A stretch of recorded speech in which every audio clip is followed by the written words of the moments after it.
इधर से शाम शहर का दरवाजा खुला, ए सैयदो मुझे माफ कर देना। 300 मलाउन हाथों में शराब के जाम लेके शाम शहर के दरवाजे पे खड़े। मौला सज्जाद ने अपनी झुकी हुई कमर को सीधा किया।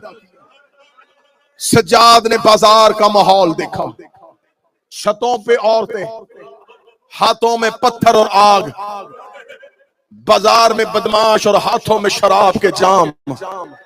शादियां में बज रहे थे, ढोल बजाए जा रहे थे। सज्जाद ने इतना निजस माहौल देखा जिसमें कोई मर्द भी नहीं गुजर सकता था।